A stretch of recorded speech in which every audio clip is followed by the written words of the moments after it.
engaged in the closely watched trial of Harvey Weinstein, the once powerful Hollywood producer who was charged with 5 felony counts of predatory, criminal sexual assault, and rape, charges that carry a potential penalty of life in prison. The jury, 7 men and 5 women, have just returned their verdict in a New York City courtroom. That's where Stephanie Gosk is. Stephanie, what do we know?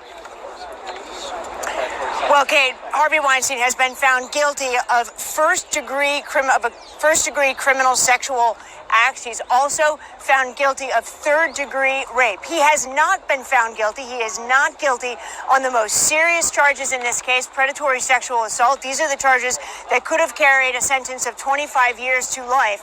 But this first-degree charge of sexual assault does carry a maximum sentence of up to 25 years. As you know, he's 67 years old. Carrying that kind of sentence would bring him to 92 years old. But again, very important here, he was not convicted on the 2 most serious charges of predatory sexual assault. Kate?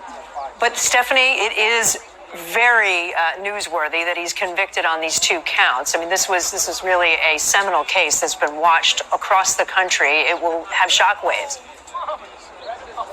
It absolutely will. And Harvey Weinstein has become the symbol of what's known as the Me Too movement. There are up to 100 women who accuse him of sexual misconduct. For many of those women, this criminal case in New York City has become a symbol of the entire movement. The fact that he has been convicted on 2 criminal charges and will face a prison sentence, most likely for those 2 charges, is going to be incredibly significant. It is also significant, though, Kate, because these allegations at the center of this were 2 women who said that they were sexually assaulted, one in 2006, one in 2013.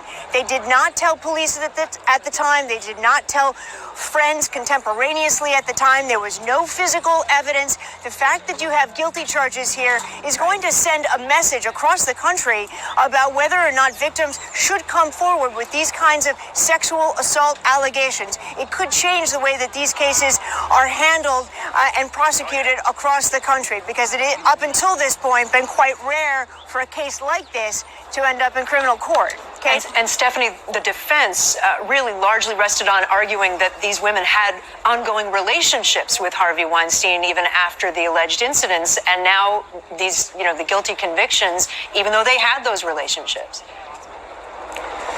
That's exactly the case. And these 2 women took the stand. They testified that they had sexual encounters with Harvey Weinstein after the assault allegations.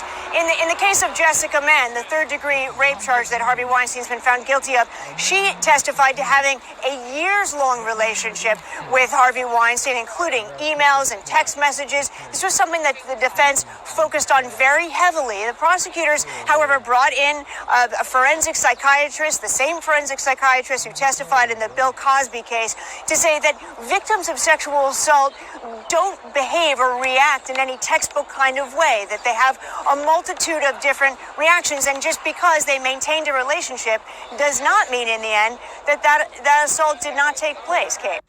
Hey, NBC News.